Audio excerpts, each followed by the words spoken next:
आप लोग अब नेक्स्ट हेडिंग यहाँ पे बनाएंगे सब लोग, कराकोरम रेंज। तो देखो कराकोरम रेंज, इसको तो मार्क कर लो आप लोग, सबसे ज्यादा ही इंपॉर्टेंट, क्योंकि जितना भी हम पढ़ रहे हैं सबसे ज्यादा इंपॉर्टेंट ही कराकोरम रेंज है। तो जो ये कराकोरम रेंज है कहाँ कहाँ पे लाई करती है, इसके जो पोर्शंस हैं वो कौन से एरिया में लाई करते हैं। तो देखो ये जो कराकोरम रेंज है ये आपकी चाइना, इंडिया एंड पाकिस्तान तीनों के बॉर्डर पे आपको मिलेगी, ठीक है। और इसकी अगर मैं बिल्कुल और बात करूँ, ये नॉर्थ में और कहाँ जा रही है कराकोरम रेंज, तो नॉर्थ में ये अफगानिस्तान और पाकिस्तान तक जा रही है। तो आप ये देख सकते हो कि ये जो रेंज है ना ये काफी फैली हुई रेंज है। इसके जितने भी हाईएस्ट माउंटेन्स है ना कराकोरम के, वो ऑलमोस्ट पाकिस्तान में लाई करते हैं, ठीक है।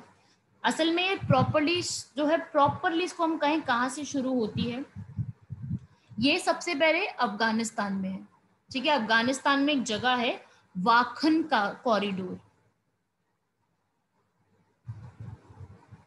वाखन कॉरिडोर से होते हुए ये कहाँ जाएगी, पाकिस्तान, ठीक है। काफी सारा एरिया जो है इसका पाकिस्तान में है। पाकिस्तान से होते हुए ये कहाँ आती है, गिलगित बल्तिस्तान के एरिया में। वहां से होते हुए जो है लद्दाख के एरिया में, जो कि इंडिया में है। और फिर वहां से होते हुए ये रेंज जाएगी आपकी अक्साई चिन। अक्साई चिन कहाँ है, ये वो एरिया जो कि चाइना ने कंट्रोल कर रखा है, ठीक है। तो इस तरीके से जो है ये वाली रेंज काफी ज्यादा बड़े एरिया में फैली हुई है, ठीक है भाई। तो ये वही है जो इस पे रेंज में बेस पैक भी बन गया है ना शायद। हाँ, गिलगित बल्तिस्तान भी पाकिस्तान के एरिया में ही आता है, मतलब पीओके वाले एरिया में। तो ये पूरे ऐसे करके फैली हुई काफी बड़ी रेंज है। अब तो आप ये देख सकते हैं कि काफी बड़ी रेंज है। और जो इस रेंज की हाइट है वो है 8611 मीटर्स, ठीक है। अराउंड इतनी इसकी हाइट पड़ती है। और ये आप देखो कंट्रीज मैम देखो थोड़ा आप, रिपीट कीजिए। देखो ये वाला जो एरिया है ये आपका अफगानिस्तान का है, फिर पाकिस्तान के एरिया में गिलगित बल्तिस्तान जो कि पीओके है, लद्दाख जो कि इंडिया है, और अक्साई चिन जो कि चाइना ने कंट्रोल कर रखा है। तो ये पूरे इस ठीक एरिया मैम। में फैला। मैम मैम ये एक्सटेंड होता है from western to east, ma'am कैसे है ये एक्सटेंड क्या है मैम, ये वेस्टर्न टू ईस्ट है? यस, ठीक है। तो आप देखोगे कि कराकोरम जो रेंज है, मैंने अगर एक छोटी सी ऐसे करके एक छोटा सा बनाया है तो आप इसको अंदाजा लगाओगे कि ये एक ऐसा है, मतलब एक एरिया है ये वाला। तो ये जो एक एरिया है कराकोरम, ये कराकोरम जो एरिया है ये आपका ईस्ट वाली साइड में, मतलब जो ये इसकी ईस्ट साइड है, यहाँ पे आपको क्या मिलेंगे, अक्साई चिन पूरा प्लेट्यू। अक्साई चिन जगह का भी नाम है और अक्साई चिन अपने आप में एक प्लेट्यू का भी नाम है, ठीक है। तो यहाँ पर आपको इसके ईस्ट साइड में क्या मिलेगा, अक्साई चिन प्लेट्यू। और जब आप इसके इस साइड जाओगे, यहाँ वाला जो वेस्ट वाली साइड है, यहाँ पे आपको पामिर माउंटेन्स भी मिलेंगे। पामिर माउंटेन्स भी इस एरिया में ही देखने को मिलेंगे। और साउथ में आप आओगे जब इसके, तो आपको जास्कर और लद्दाख जैसी रेंजेस मिलेंगी। एंड ऑल्सो यहाँ पे आपको जो है बहुत सारे रिवर्स भी मिलेंगी, ठीक है। कौन कौन सी रिवर्स हैं, साउथ की साइड में आपको रिवर्स क्या मिलेंगी, गिलगित, श्योक, श्योक तो हम ऑलरेडी अभी देख चुके हैं, ठीक है, और इंदस, वो भी नीचे की तरफ। ये आपको साउथ में रिवर्स मिलेंगे। रिवर्स जो है फ्लो करते हुए डायरेक्टली कहाँ जा रही है, पाकिस्तान में फ्लो करेंगी। ये वाली जो रिवर यहाँ से फ्लो करते हुए आ रही है, पाकिस्तान में ड्रेन हो जा रही है, ठीक है भाई। तो ये भी आपको इसमें ऐसे याद रखना है कि इस तरीके से ये भी है। कराकोरम वर्ड, अब पहले कराकोरम के बारे में थोड़ा सा हम समझते हैं, ये है क्या। कराकोरम वर्ड का मतलब होता है, ये टर्किश वर्ड, ठीक है, ये भारत का कोई हिंदी वर्ड तो है नहीं। Karakoram is a Turkish word.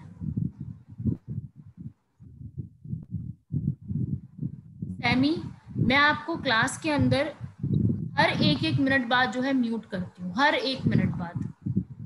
तो आप बार बार अनम्यूट क्यों कर रहे हो? आज की क्लास में मैंने करीबन 50 बार आपको म्यूट किया है और आप फिर बार बार अनम्यूट कर रहे हो, और आपके पीछे से हवा की आवाज आ रही है, तो आप अनम्यूट ही रहने दो। मैं आपको रोज क्लास में कर दूं, 3-4 दिन हो गए, मैं सोच रही थी रोज बोलूं आपको, लेकिन आप बार बार अनम्यूट करे जा रहे हो, जबकि सब लोग जो है वो म्यूट है ही, तो आप भी म्यूट ही रखो अपने आप को, ठीक है? फिर अनम्यूट कर लिया।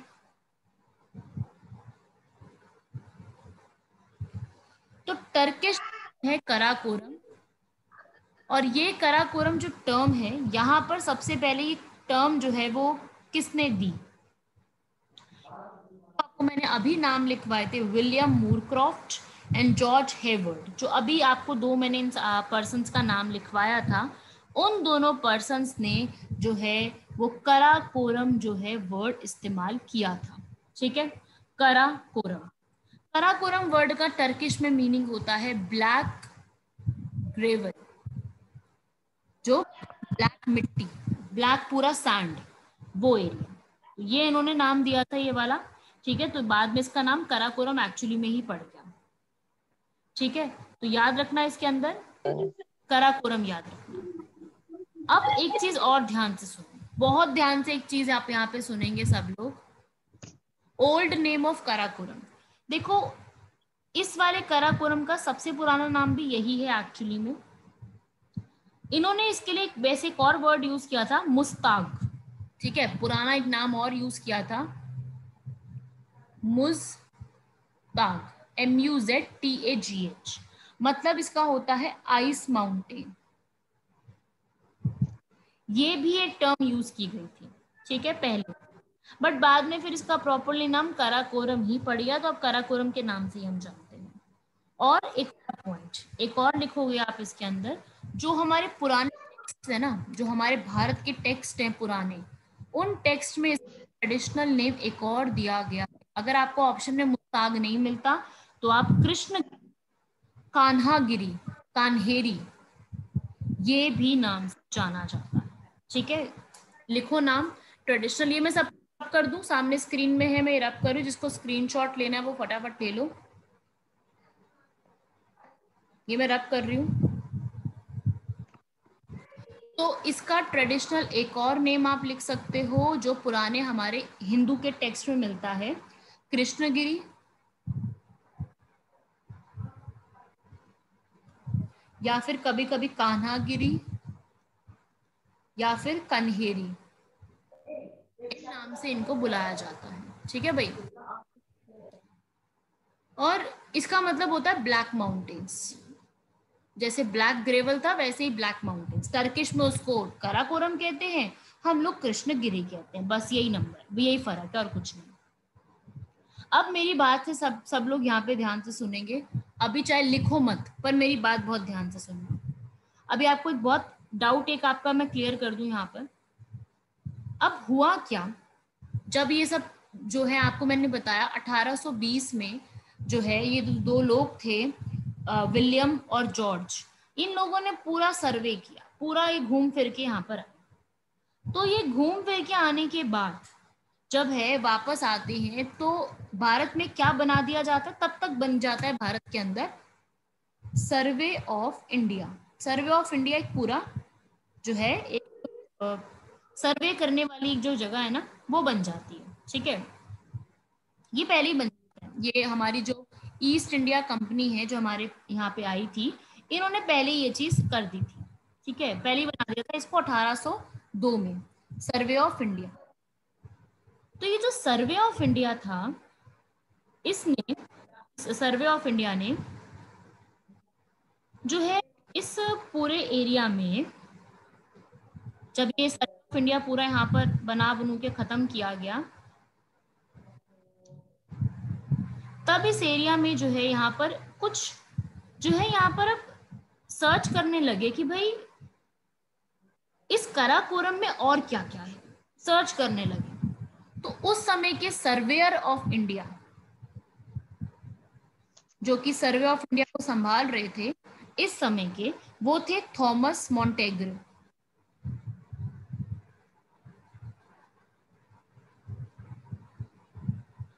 ठीक है, जैसे आपको याद होगा मैंने आपको पहले की क्लास में लिखवाया था जॉर्ज एवरेस्ट, जो उस समय के सर्वेयर इंडिया थे जिन्होंने एवरेस्ट की रिसर्च की थी। ऐसे ही ये एक और सर्वेयर ऑफ इंडिया थे। इन्होंने क्या काम किया था, बहुत इंपॉर्टेंट है। इन्होंने 1850 में एक सबसे इंपॉर्टेंट काम किया था।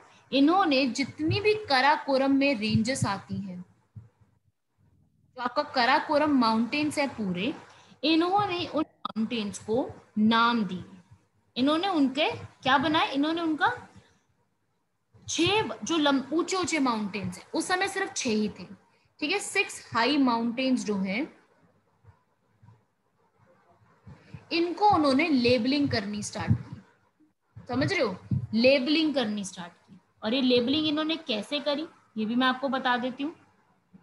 इन्होंने K1, K2, K3, K4, K5, K6, K7, K8 ऐसे करते करते लेबलिंग करनी स्टार्ट करी। ठीक है, ध्यान से समझना बात को। इन्होंने लेबलिंग करनी स्टार्ट की। उस समय में इन्होंने सिर्फ K1 से K6 तक किया था। जो भी ऊंचे ऊंचे माउंटेन्स हैं, बहुत ऊंचे है ना, तो उनको आपने अलग अलग जो है K1 ये है, K2 ये है, K3 ये है, ऐसे करना इन्होंने स्टार्ट किया। ठीक है, और इन पूरी K1, K2, K3 सारी रेंजेस में सबसे ऊंचा जो माउंटेन रेंज है वो है आपकी K2। याद रखना K2। अब K और इन्होंने ऐसे K1, K2 रखा, आप याद कैसे रख सकते हो K2 है? देखो सीधा एक तरीका है इसका, 2 K आ रहे हैं इसके अंदर कराकोरम में, एक ये K आ रहा है, एक ये आ रहा है कराकोरम, तो K आ रहा है, तो आप K2 याद रख लो। ठीक है, दिमाग में रख लो K2। तो K2 जो है काफी ज्यादा इंपॉर्टेंट है। K2, K2 को इसकी जो हाइट है K2 की वो है 8611 मीटर्स। माउंट एवरेस्ट के बाद सबसे बड़ी जो हाइट है वो K2 की है। और K2 किस में लाई करता है? कराकोरम रेंज, क्योंकि आपको मैंने समझाया कराकोरम एक रेंज है, और उस कराकोरम रेंज में K1, K2, K3, K4 करते करते बहुत सारे आपके माउंटेन्स हैं। ठीक है, रेंजेस हैं ये सारे। अभी आपको K2 के बारे में थोड़ा सा पढ़ना पड़ेगा। बहुत ऊंची रेंज है ये वाली। ठीक है, और बहुत सारे लोग भी यहाँ पे चढ़ाई वढ़ाई कर चुके हैं। K2 को जो है आप कह सकते हो इसको गॉडविन ऑस्टिन के नाम से जाना जाता है। ठीक है, लिखो इसके बारे में, it is also known as Godwin Austen mountains. क्यों? क्योंकि उन्होंने जो गॉडविन ऑस्टिन एक कौन हुआ करते थे? गॉडविन ऑस्टिन एक लेफ्टिनेंट कर्नल थे। ठीक है, जो लेफ्ट आर्मी के होते हैं ना, लेफ्टिनेंट कर्नल ये थे, और साथ ही साथ ये सर्वेयर ऑफ इंडिया भी थे। तो इन्होंने माउंटेन्स को बहुत एक्सप्लोर किया, तो उन्हीं के नाम पे इनको जो है गॉडविन ऑस्टिन का नाम दे दिया गया है। ठीक है भाई, तो ऐसे आपको याद रखना है गॉडविन ऑस्टिन। इसके अलावा बहुत सारे इसके और भी निकनेम है, मैं आपको वो सारा लिखवा देती हूँ। इन विच कंट्री? मुबशीर ये पर्सन भारत में थे, ईस्ट इंडिया कंपनी में, लेफ्टिनेंट कर्नल भारत के ही थे। और इसके अलावा मैं आपको और भी नाम लिखवा देती हूँ यहाँ पर। ठीक है, इसके K2 के मैं आपको पूरा लिखवा देती हूँ।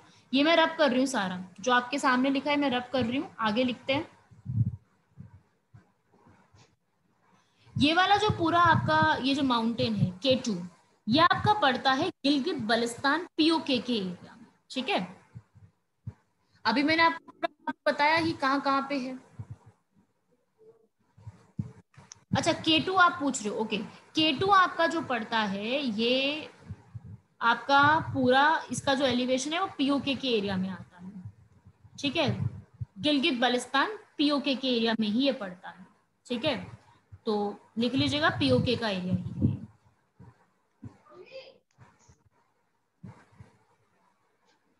एंड इसके बाद जो है इसके कुछ निक नेम्स हैं, इसके कुछ निक नेम्स भी आपको देखने को मिलेंगे, जैसे कि किंग ऑफ माउंटेन्स। आपको एक वर्ड पूछा जा सकता है कि किंग ऑफ माउंटेन्स जो है वो क्या है, कौन सी जगह को कहा जाता है, माउंटेन्स ऑफ माउंटेन किसको कहा जाता है।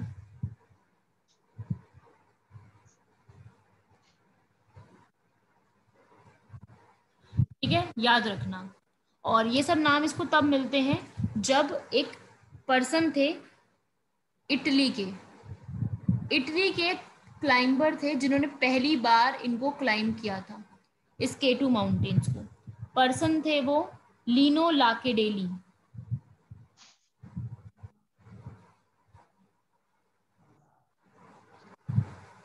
ठीक है भाई, याद रखना इस चीज के बारे में। इसको जो है वो पूरा जो है क्लाइंब यहाँ पर किया गया है। K2 इसका नाम आपको समझ में आ जाना चाहिए, K2 लेबलिंग की थी तो इसलिए इसका नाम जो है K2 रख दिया गया। ऐसे ही K1 भी था, K1 का नाम रखा था इन्होंने मैशरबर्न। ठीक है, मैशरब्रम के नाम से K1 रखा था। और उसके अलावा जो इनकी हाइट्स वगैरह है वो भी आप लिख लीजिएगा। और K2 जो है, ये जो पूरा माउंटेन्स बना हुआ है ये मेटामॉर्फिक रॉक्स से बना हुआ है।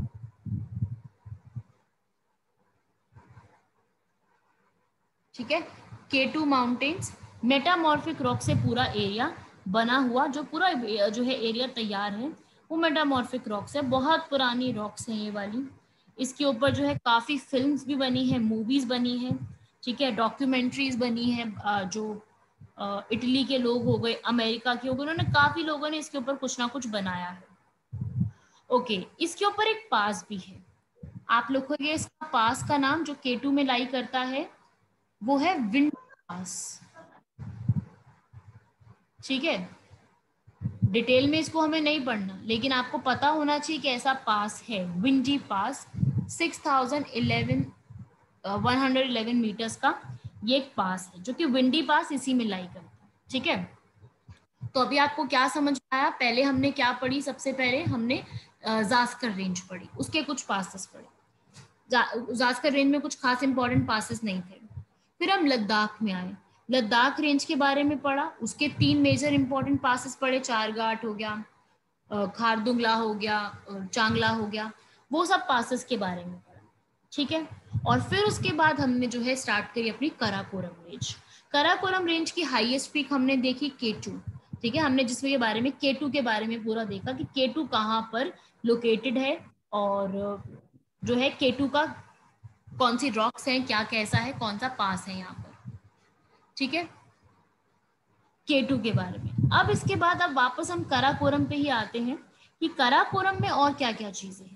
कराकोरम में आपने देखा K1, K2, K3 ये सब इंपॉर्टेंट पॉइंट्स थे, वो आपने देखी। काफी सारी और भी चीजें, बट इसमें आपको इतना याद रखना है, K नंबर्स के बारे में इतना भी याद रख लोगे इनफ है। सबसे ऊंची चोटी ही इसकी यही है। उसके और भी बहुत सारी रेंजेस हैं। ठीक है, सिर्फ एक कराकोरम एक नहीं है, बहुत सारा रेंजेस है इसके अंदर, बहुत सारे और पासेस हैं इसके अंदर। मैंने आपको सिर्फ एक ही पास लिखवाया है।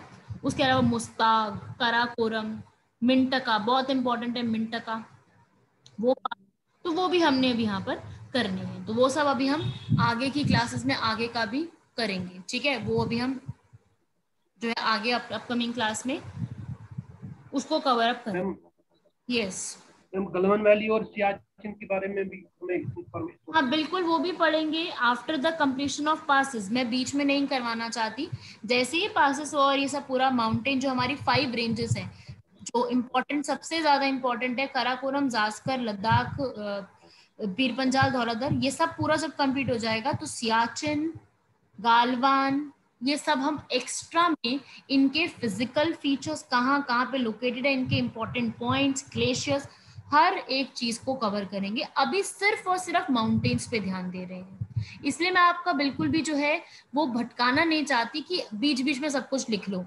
कंफ्यूज हो जाओगे। पहले ये पूरा कंप्लीट करेंगे जिसके अंदर ये सारी चीजें आती हैं, माउंटेन रेंजेस, कैलाश रेंज, नंगा पर्वत, नामचा बारवा, ये सब कंप्लीट करेंगे। देन उसके बाद हम आगे प्रोसीड करेंगे जो और इम्पोर्टेंट ग्लेशियर्स हैं जम्मू कश्मीर में, लद्दाख में, जितना भी है सब कुछ फिर हम बाद में कवर करेंगे। पहले हम ये सारा कुछ पूरा माउंटेन्स का एरिया कवर करेंगे ताकि आप कंफ्यूज ना हो जाओ। माउंटेन्स है वो माउंटेन्स के उसमें ही पढ़ेंगे। ठीक है भाई, यहाँ तक बताओ सबको क्लियर है? कोई डाउट किसी को? और जितना हमने पढ़ा यहाँ तक क्लियर हुआ? टाइप करके फटाफट, एवरीवन शुड आंसर, हर एक स्टूडेंट का आंसर आना चाहिए। जितने प्रेजेंट है सबका आंसर आए।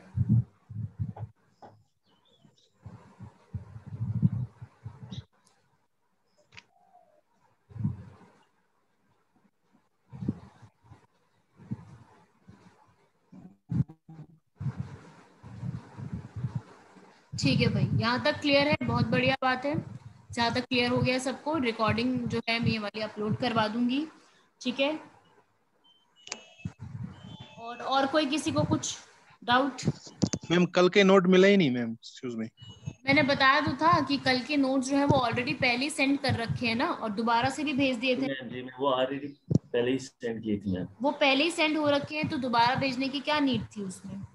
सेंड किसमें हुए मैडम? उसी ग्रुप पे मैम सेंड है उसमें जो वो, आपका। Excuse me ma'am. हाँ जी मैम ये जो आपने ये पासेस वगैरह क्लास में लिखवाई हाँ। मैम, उसमें मिसिंग है, नोट्स में मिसिंग है।